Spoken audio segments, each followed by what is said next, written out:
Oi, pessoal! No vídeo de hoje nós vamos falar um pouquinho mais sobre leis de velocidade e falar no uso de métodos experimentais para determinação das equações de velocidade de reações. Na aula passada nós vimos como integrar as equações de velocidade para reações de ordem 0, 1 e 2. Nós vimos que a melhor forma é considerar o avanço da reação, como apresentado aqui, com uma concentração inicial de reagente, nada de produto, reagindo X formando X, sobrando o que eu tinha no começo menos o que reagiu. Então, a partir disso, é possível escrever a equação de velocidade diferencial e, a partir dela, integrar para chegar nas equações nesse formato, como apresentado na tabela. Vimos também que no caso de reações de ordem 2, com dois reagentes com concentrações iniciais diferentes, reagindo X, ou NX e MX para o caso de estequiometrias diferentes de 1, nós também conseguimos integrar as equações e chegar em duas equações integradas para essas reações. No caso da concentração inicial de A ser igual à concentração inicial de B, nós podemos usar a equação de ordem 2 integrada anteriormente. É possível também integrar a equação de velocidade para outras ordens de reação, então aqui nós vamos fazer para a ordem 3, para uma concentração única de reagente, ou seja, todos os reagentes com a mesma concentração inicial, ou então um único reagente sendo responsável pela ordem da reação. A equação de ordem 3 na forma diferencial, então fica V igual a dx dt k a menos x elevado ao cubo. E se nós integrarmos, a gente chega na equação de velocidade na forma integrada para a ordem 3, que é 1 sobre 2, que multiplica a 0 menos x ao quadrado, menos 1 sobre 2 a 0 ao quadrado, igual a kt. E se nós quisermos saber o tempo de meia-vida, é só descobrir qual vai ser o tempo no qual a concentração de reagente em solução, ou seja, A0 menos x, vai ser igual a A0 sobre 2, e a gente chega no tempo de meia-vida. Com isso, nós podemos generalizar a forma integrada de uma equação de ordem n, partindo da equação de velocidade, então, de v igual a kr elevado a n, dx dt igual a k 0 menos x elevado a n, e a integral disso vai nos dar que a 0 menos x elevado a 1 menos n sobre n menos 1 menos a 0 elevado a 1 menos n sobre n menos 1 é igual a kt, e isso é a equação na forma integrada para reações de ordem n, sendo n diferente de 1 e menos 1. E também não serve para n igual a 0. Essa tabela resume as equações na forma integrada para reações de velocidade de reações de ordem 0, 1, 2 no formato V igual a Kr ao quadrado, ou então ordem 2 com dois reagentes diferentes, V igual a K, concentração de A vezes a concentração de B. E para reações de ordem N no formato de R elevado a N. Se nós tivermos mais de um reagente, 3, 4, enfim, e quisermos integrar a equação de velocidade, o procedimento é o mesmo, escrever o avanço da reação em função de x e integrar a equação. A partir da equação de velocidade V igual a K, concentração de R elevado a N, nós podemos trabalhar essa equação de outras formas também. Então, se eu tirar o log dessa equação, eu vou ter que log de V vai ser igual a N log de R mais log de K. E isso vocês podem ver que também tem um formato de equação de reta. Vale para velocidade obtida em qualquer tempo, ou seja, para qualquer concentração de reagente, inclusive para a velocidade inicial com a concentração inicial do reagente N. Então, se eu tiver um experimento com variação da concentração de R, e, portanto, várias velocidades iniciais diferentes, eu posso fazer um gráfico de log da velocidade inicial pelo log da concentração de R, no qual o coeficiente linear vai ser o log de K e o coeficiente angular vai ser equivalente à ordem da reação. Numa reação com vários reagentes, a equação de velocidade fica V igual a K, A elevado a alfa, B elevado a beta, C elevado a gama, e pode ser um pouco mais difícil de se trabalhar com equações nesse formato. Existem várias estratégias utilizadas para se determinar a ordem desse tipo de reação. Uma delas é fazer um experimento no qual a concentração inicial dos reagentes B e C são muito maiores do que a concentração inicial do reagente A. Dessa forma, só a concentração de A vai aparentar variar, porque a variação observada nas concentrações de B e C vai ser tão pequena que é possível considerar que esses dois reagentes mantêm sua concentração constante ao longo da reação. E com isso nós podemos determinar a ordem de reação para A. Então, nesse caso, se a gente tirar o log, nós vamos ter que log de V igual a alfa, log da concentração de A, mais log de uma constante. Exatamente porque beta log de B, gama log de C e mais log de K, isso vai ser constante, já que a concentração de B e a concentração de C não vão variar com o tempo. Eu posso trabalhar com experimentos variando a concentração inicial de A e mantendo as concentrações de B e C as mesmas. Dessa forma, eu vou ter várias velocidades iniciais para várias concentrações iniciais de A e o restante da equação fica constante. Então, eu também consigo determinar a ordem de reação em relação a A neste formato. Ou eu posso trabalhar em experimentos no qual a concentração inicial de A é igual à concentração inicial de B, que é igual à concentração inicial de C, e o log da velocidade, então, vai ser alfa mais beta mais gama, as ordens de reação individuais em relação a cada um dos reagentes, e a somatória disso é a ordem de reação total da reação. Então, num estudo cinético, nós temos um experimento que gera uma série de resultados, e o tratamento desses dados vai nos levar à equação de velocidade que diz qual é a ordem da reação. Então, se nós tivermos uma tabela de dados que mostra a variação da concentração do reagente ou do produto em função do tempo, nós podemos, usando a equação diferencial, então, traçar um gráfico da concentração de R pelo tempo e a derivada, num determinado ponto, vai nos dar a velocidade da reação nesse ponto. O log da velocidade pelo log da concentração de R vai nos dar uma reta que o coeficiente linear vai ser o log da constante de velocidade e o coeficiente angular a ordem da reação. Ou nós podemos usar um método indireto que usa as equações na forma integrada e a gente escolhe uma equação para fazer um teste, para testar se os dados se encaixam nessa equação. Se ajustarem no formato de reta, o coeficiente angular vai nos dar o valor de K. Se não, o que a gente tem que fazer então é testar outra equação até que os dados se encaixem formando uma reta. E aí sim determinar a constante de velocidade e a ordem da reação. O problema disso tudo é que essa metodologia depende da concentração, seja de reagente ou de produto. E nem sempre medir a concentração é uma coisa simples, uma coisa rápida. O método para se determinar a concentração de reagente ou produto, ele tem que ser mais rápido que a velocidade da própria reação. Uma alternativa é trabalhar com medidas de propriedades físicas, que normalmente são medidas online, de forma contínua, que são proporcionais à concentração, seja de reagente, seja de produto. As medidas experimentais, então, podem ser de dois tipos: os métodos químicos destrutivos, que normalmente acarretam na retirada de uma alíquota e a análise dessa alíquota, como, por exemplo, uma titulação.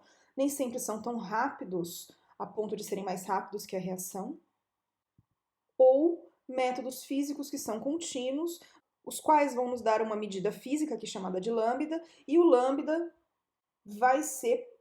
de um determinado reagente ou produto vai ser proporcional à concentração desse reagente ou produto, portanto, vai ser igual a uma constante vezes a concentração. Exemplos de medidas físicas, nós podemos citar a espectroscopia de UV, infravermelho, polarografia ou condutividade. Em espectroscopia, a gente consegue monitorar, por exemplo, a concentração ou a absorbância num determinado comprimento de onda relativo a uma das espécies em solução, e essa absorbância vai ser proporcional à concentração pela lei de Beer. E a condutividade, se a gente tiver uma reação que tem variação de condutividade entre reagentes e produtos, a gente também consegue acompanhar o avanço da reação por aí. O que nos interessa é que isso vai nos dar um gráfico da variação dessa medida física lambda pelo tempo, no qual no tempo inicial eu vou ter um lambda inicial, e no tempo infinito, ou seja, quando a reação já acabou, eu vou ter um lambda que a gente vai chamar de lambda infinito.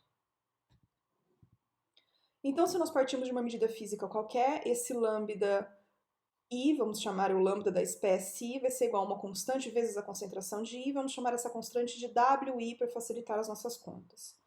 Se eu tenho uma reação de Na mais Mb mais Pc dando Rz, com concentração inicial de A, Azinho, B, Bzinho, C, Czinho, só um parênteses, a gente vinha chamando a concentração inicial de A0, B0, C0, aqui nós vamos deixar como A, B e C para simplificar os nossos cálculos, mas são as concentrações iniciais. Então, eu não tenho nada de produto no tempo zero de reação. No tempo t, reagiu Nx, lembrando que N é o coeficiente estequiométrico de A, M e X, M é o coeficiente estequiométrico de B, e Px, P é o coeficiente estequiométrico de C. formando Rx, que R é o coeficiente estequiométrico de Z. Z aqui inclui todos os produtos. No tempo T, então, vai sobrar no meio reacional o que eu tinha no começo menos o que reagiu para todos os reagentes e o que foi formado de produtos. Normalmente nós temos um reagente que é limitante, nos nossos cálculos vamos considerar que o reagente limitante seja a espécie A. Dessa forma, no tempo infinito, ou seja, quando a reação acabar, a concentração restante no meio reacional de A, ou seja, a concentração inicial menos Nx, vai ter que ser igual a zero. E rearranjando, a gente chega que x vai ser A sobre N, e nós podemos reescrever, então, a concentração no tempo T, ou seja, tempo infinito, de B vai ser B menos MA sobre N, C menos PA sobre N e RA sobre N. A medida física lambda vai ter contribuições do meio reacional e das espécies todas envolvidas na reação, A, B, C e Z no nosso caso aqui. No tempo zero, então, lambda zero vai ser o lambda do meio, mais o lambda de A, mais o lambda de B, mais o lambda de C, mais o lambda de Z. Nós chamamos o lambda da espécie I de WI vezes a concentração de I, portanto, a gente consegue reescrever isso daqui no tempo zero, como sendo lambda zero igual à contribuição do meio, mais WA, a concentração inicial de A, WBB, WCC e WZ zero, já que a gente não tem nada de produto no tempo inicial da reação. Essa é a expressão para o lambda no tempo zero. No lambda inicial, então, é a contribuição do meio mais WA, WBB, WCC. No tempo T, o lambda T, então, vai ser a contribuição do meio mais o lambda A vezes A menos NX, que é a concentração de A no tempo T, WB vezes B menos MX, que é a concentração de B no tempo T, mais WCC menos PX, que é a concentração de C no tempo T, mais WZRX. No tempo infinito, o lambda infinito vai ser a contribuição do meio mais WB vezes B menos MA sobre N, que é a concentração que sobrou no meio reacional de B, mais WC C menos PA sobre N, mais WZ RA sobre N. Com essas expressões, se nós tivermos os dados da variação da propriedade física em função do tempo, nós teremos um gráfico nesse formato, no qual o início a gente tem então o lambda zero, num tempo t o lambda t e num tempo infinito o lambda infinito. A diferença entre o lambda inicial e o lambda infinito vai ser proporcional à concentração do reagente A, concentração inicial de A, e aqui a gente chama de Azinho zero, para a gente poder fazer correlação com as nossas equações de velocidade na forma integrada, que a gente já determinou. Lambda zero menos lambda t vai equivaler a x, e lambda t menos lambda infinito vai equivaler ao que sobrou no meio reacional a zero menos x. Se nós temos um aumento no valor de lambda conforme o tempo avança, por exemplo, se nós estivermos medindo a absorbância relativa a um produto da reação, da mesma forma a gente tem um lambda zero, que é o lambda no tempo t0 de reação, temos um lambda t e um lambda infinito, e a gente consegue fazer as mesmas correlações. O lambda infinito menos o lambda zero vai ser equivalente ao a zero, o lambda infinito menos o lambda t vai ser equivalente ao que sobrou na reação, a zero menos x, e o lambda t menos lambda zero equivale a x. Então, se nós definirmos, se nós conseguimos calcular esses valores de A0, x e A0 menos x, a gente consegue reescrever as nossas equações de velocidade. Então, se nós fizermos lambda t menos lambda zero, substituindo pelas expressões de lambda que nós já determinamos, eu vou ter que lambda no meio mais WA, A menos NX, mais WB, B menos MX, mais WC, C menos PX, mais WZ, RX, que é a expressão para lambda t, menos lambda do meio mais WAA mais WBB mais WCC, que é a expressão para o lambda zero. Fazendo a distributiva, a gente vai conseguir eliminar várias expressões nessa equação e ficamos com lambda t menos lambda zero sendo igual a menos WANX menos WBMX menos WCPX mais WZRX. Lambda-t menos lambda-0 vai ser x, que multiplica WRZ menos WAN menos WBM menos WCP, e isso tudo nós vamos chamar de ΔW, e lambda-t menos lambda-0 vai ser igual a x menos dW. Para lambda infinito menos lambda-t, nós vamos ter que lambda do meio menos WB, B menos MA sobre N, mais WC, C menos PA sobre N, mais WZ, RA sobre N, menos lambda do meio mais WA, A menos NX, mais WB, B menos MX, mais WC, C menos PX, mais WZ, RX. Fazendo a distribuição, a gente consegue eliminar vários termos dessa equação e a gente chega que lambda infinito menos lambda-t vai ser igual a menos WBMA sobre N, menos WCPA sobre N, mais WZRA sobre N, menos WAA mais WANX, mais WBMX, mais WCPX, mais WZRX. Nós conseguimos reescrever essa expressão isolando x menos a sobre n em todos os casos. Então, lambda infinito menos lambda-t vai ser igual a WAN, que multiplica x menos a sobre n, mais WBM, que multiplica x menos a sobre n, mais WCP, que multiplica x menos a sobre n, menos WZR, que multiplica x menos a sobre n. E a gente chega que lambda infinito menos lambda-t, então, vai ser igual a x menos a sobre n, que multiplica o que nós chamamos de ΔW com sinal contrário. Então, menos ΔW. Lambda infinito menos lambda-t vai ser igual a menos ΔW, que multiplica x menos a sobre n, ou lambda infinito menos lambda-t igual a ΔW, que multiplica a sobre n menos x. Da mesma forma, para determinar o valor de lambda infinito menos lambda-0, fazemos as mesmas substituições e temos que lambda do meio mais WB, que multiplica B, menos MA sobre N, mais WC, que multiplica C, menos PA sobre N, mais WZ, que multiplica RA sobre N, menos lambda do meio mais WAA, mais WBB, mais WCC. Fazendo as distributivas, também conseguimos eliminar alguns termos dessa equação, e temos que lambda infinito menos lambda-0 vai ser igual a menos WB MA sobre N, menos WC PA sobre N, mais WZ RA sobre N, menos WA A. Conseguimos isolar A sobre N nessa expressão e temos que lambda infinito menos lambda-0 vai ser igual, então, a A sobre N, que multiplica menos WBM, menos WCP, mais WZR, menos WAN, e isso é o que nós chamamos de ΔW. Então, lambda infinito menos lambda-0 vai ser igual a ΔW, que multiplica A sobre N. Essas são as expressões que a gente acabou de deduzir. Lembrando que o nosso Azinho corresponde ao A0, a gente consegue isolar x na primeira expressão, então x vai ser igual a lambda-t menos lambda-0 sobre ΔW. A menos nx, que é o A0, né? Menos nx é igual a lambda infinito menos lambda-t vezes n ΔW. E A igual a lambda infinito menos lambda-0 vezes n ΔW. Essas são as nossas equações na forma integrada para as reações de ordem 0, 1 e 2. Se nós tivermos uma tabela com a variação da nossa medida física lambda e a variação da concentração em função do tempo, como nós temos as expressões para x, a e a menos nx em função da nossa medida física, nós vamos poder usar ou trabalhar somente com a medida física, não sendo necessário os valores da concentração de R em função do tempo.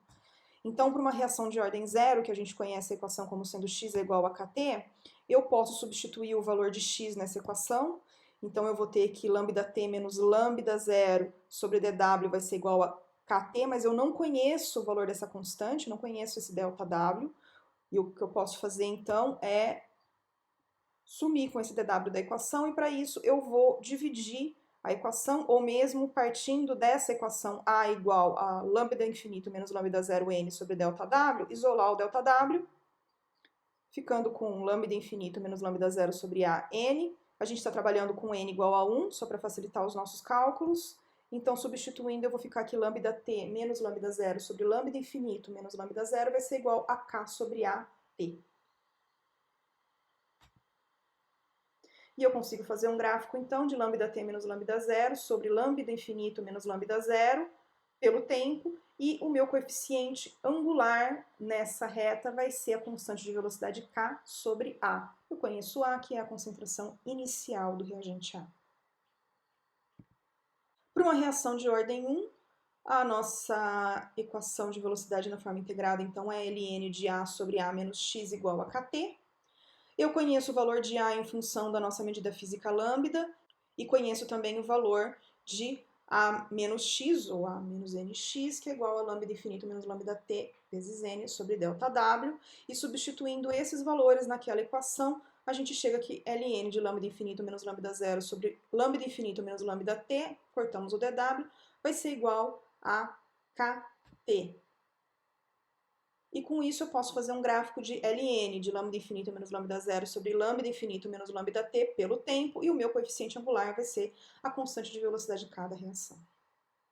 Para a reação de ordem 2, a gente também conhece x e conhece a menos x. Substituindo naquela equação, a gente tem que lambda t menos lambda zero sobre lambda infinito menos lambda t, os dws a gente consegue cortar, isso tudo vai ser igual a vezes a constante de velocidade vezes tempo. E eu consigo fazer um gráfico, então, de lambda t menos lambda zero sobre lambda infinito menos lambda t pelo tempo, e a minha constante pode ser obtida a partir do coeficiente angular dessa curva, que vai ser igual a AK. Se eu tiver uma reação entre gases, o que eu consigo monitorar em função do tempo é a pressão total do sistema. Eu tenho uma pressão inicial, por exemplo, nesse exemplo, P0, e não tenho nada de produtos, reage, vamos chamar de P, formando P e P, e sobra no tempo T o que eu tinha no começo, P0 menos P. Mas a gente não consegue monitorar P especificamente. O P0 é o que a gente tinha no começo, ótimo, mas o P a gente não consegue monitorar. O que a gente consegue monitorar é a pressão total do sistema. E a pressão total vai ser a pressão num determinado tempo T. Então, vai ser o P0 menos P mais P mais P. Nesse caso, no caso desse exemplo, o meu valor de P, então, vai ser igual à pressão total menos o P0.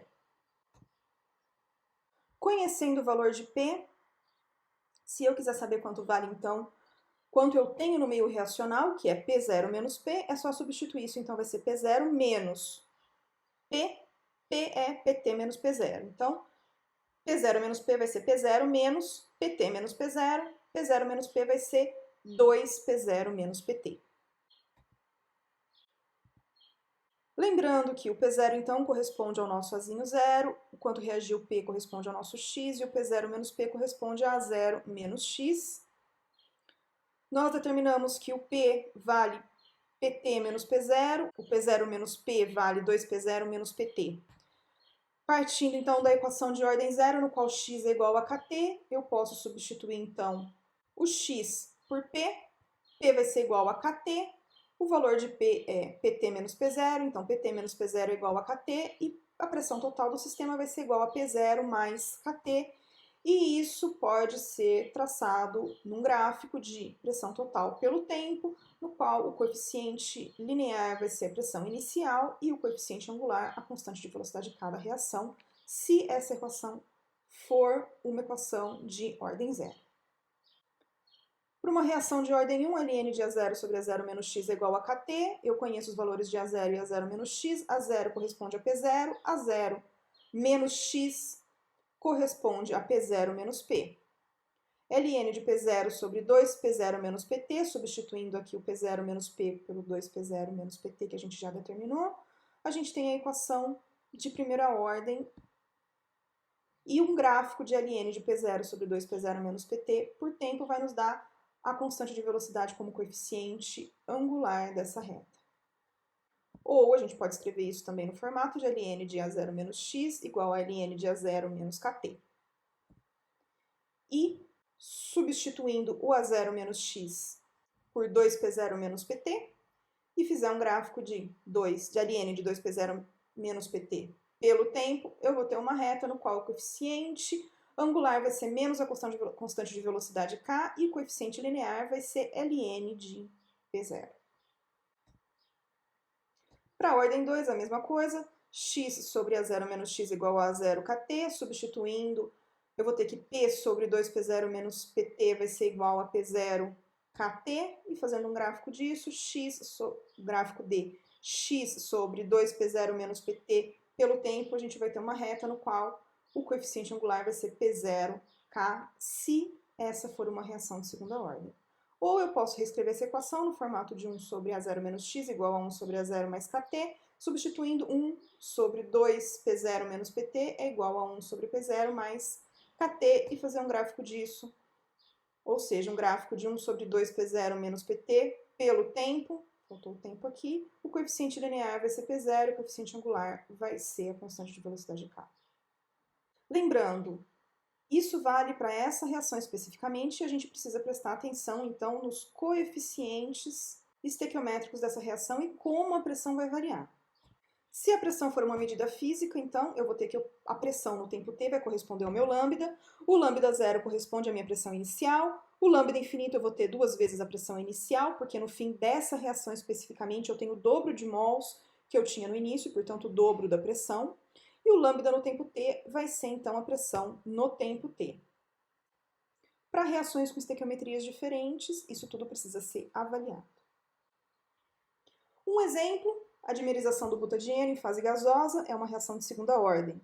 A 326 graus Celsius e com uma pressão inicial de butadieno de 632 torr, obtiveram-se os seguintes valores de pressão total. Então, eu tenho uma tabela com a pressão total em função do tempo em minutos. A pergunta é: calcule o valor da constante de velocidade em unidades de torr a menos 1, minuto a menos 1. Então, a concentração inicial de butadieno é 632 torr, então isso equivale ao nosso P0. Ele quer saber a constante de velocidade em torr a menos 1, minuto a menos 1. A nossa pressão, que é a pressão monitorada, é a pressão total do sistema, portanto, é o nosso PT. A reação é 2 butadieno, vai dar butadieno 2, né, o dímero. No início, tempo T0, eu tenho P0, então, de butadieno e nada de butadieno 2. Reage 2P, lembrando do coeficiente estequiométrico da reação aqui, e forma P. Portanto, sobra no tempo T, P0, que era o que eu tinha no começo, menos 2P, que é o que reagiu. O lambda zero corresponde, então, ao P0, 632 torr. O lambda infinito vai ser P0 sobre 2, 316 torr, porque nesse caso eu tenho metade do número de mols ao final do que eu tinha no início. Portanto, a pressão total final do sistema vai ser metade da pressão inicial. E o meu lambda T vai ser a pressão total do sistema. Ou eu posso trabalhar pensando em consumo de X, sem considerar a pressão como uma medida física. O meu A0 vai ser o P0, o X vai ser 2P, que é o que reagiu. A minha pressão total, então, vai ser P0 menos 2P mais P, P0 menos P, portanto, P vai ser igual a P0 menos PT. Se eu tratar os dados, então, usando essa última dedução, com A0 igual a P0, X igual a 2P, PT igual a P0 menos P e P igual a P0 menos PT, eu sei que é uma reação de segunda ordem, porque foi dito logo no início do enunciado, portanto, a equação utilizada pode ser essa ou em outro formato. Eu posso substituir, então, os valores de x e A0 menos x na equação. Eu vou ter que 2P sobre P0 menos 2P é igual a P0 KT. Então, eu tenho o valor de A0, que é P0, tenho o valor de x, que é 2P, por isso, P0 menos 2P. O valor de P é P0 menos PT, então 2 P0 menos PT sobre P0 menos 2, P0 menos PT igual a P0 KT. Isso vai me dar aqui 2P0 menos 2PT sobre 2PT menos P0 vai ser igual a P0 KT. Posso trabalhar utilizando a pressão como se fosse uma medida física e trabalhar com a equação de segunda ordem para medidas físicas, que é lambda t menos lambda zero sobre lambda infinito menos lambda t igual a zero. KT, substituindo, então, eu vou ter que PT, que é o lambda t, menos P0, que é o lambda zero, sobre lambda infinito P0 sobre 2 menos PT. É igual a P0 KT. Se eu multiplicar isso tudo por menos 2 em cima e menos 2 embaixo, eu vou chegar exatamente na mesma equação de 2P0 menos 2PT sobre 2PT menos P0 igual a P0 KT. E vai me faltar adicionar uma linha na minha tabela com esse valor, para que eu possa, então, fazer um gráfico de 2p0 menos 2pt sobre 2pt menos p0 em função do tempo. Esse gráfico é uma reta, a gente já sabia, porque foi dito que é uma equação de ordem 2, e o que eu preciso fazer é calcular o coeficiente angular dessa reta para ter o valor de P0K. P0K, então, vou escolher 2 pontos da minha reta para fazer o cálculo, 1,953 menos 1,310 sobre 135 menos 90 minutos. Isso vai me dar K igual a 1,43 vezes 10 a menos 2, minuto a menos 1, sobre, passei o P0 para cá, 632 torr. Constante de velocidade vai ser K igual a 2,26 vezes 10 a menos 5, torr a menos 1, minuto a menos 1. A constante de velocidade poderia também ser determinada substituindo os valores na equação de velocidade. Ok. Podemos então fazer um exercício considerando medidas físicas para uma determinada reação. Então, a velocidade da reação A mais B dando P foi seguida por meio de medidas de absorbância da solução em diferentes tempos, conforme a tabela. Temos aqui uma tabela de absorção, de absorbância, pelo tempo. A concentração inicial de A foi igual a 0,001 mol por litro e a concentração inicial de B igual a 1 mol por litro. Em outro experimento, nas mesmas condições, mas com a concentração inicial de B igual a 2 mol por litro, verificou-se que o valor da constante de velocidade observada teve um valor igual ao dobro do observado anteriormente. A. Qual a ordem da reação? B. Qual o valor das constantes de velocidade? C. Qual o valor da meia-vida da reação? Então, no primeiro experimento, eu tenho a concentração inicial de A igual a 0,001 mol por litro e a concentração inicial de B, 1 mol por litro, K1. No experimento 2, eu tenho a concentração inicial de A 0,001 mol por litro, ou seja, a mesma do caso anterior, e a concentração inicial de B, 2 mol por litro, e o meu K2 vai ser igual a 2K1. Essa é a minha tabela, a absorbância é o meu lambda. Primeira coisa que nós precisamos entender desse enunciado é que a concentração inicial de A é muito menor que a concentração inicial de B. Portanto, ao longo do tempo, a concentração de B vai se manter praticamente constante. Então, a concentração de B em qualquer tempo da reação vai ser igual a B0. Portanto, na nossa equação de velocidade, que diz que V é igual a K vezes A elevado a X, B elevado a Y, B elevado a Y não varia. E o que nós vamos observar, no final das contas, é um K, que a gente chama de K-obs, que é o K observado. E a nossa velocidade vai ser igual, então, a K-obs vezes a concentração de A elevado a X. Com isso, se a gente descobrir a ordem de reação, nós vamos estar descobrindo a ordem de reação em relação a A. A concentração inicial de A é 0,001 mol por litro, e o meu K observado 2 vai ser igual a 2K observado 1, que é o que o enunciado nos diz. V1 vai ser igual, então, ao K observado 1 vezes 0,001 elevado a x, e o meu V2 vai ser K observado 2 vezes 0,001 elevado a x, e esse K observado 2 é igual a 2K observado 1. Então, se eu tiver, preciso ter essas duas equações em mente. Essas são as equações de velocidade integradas para a ordem 0, 1 e 2, só para não esquecermos.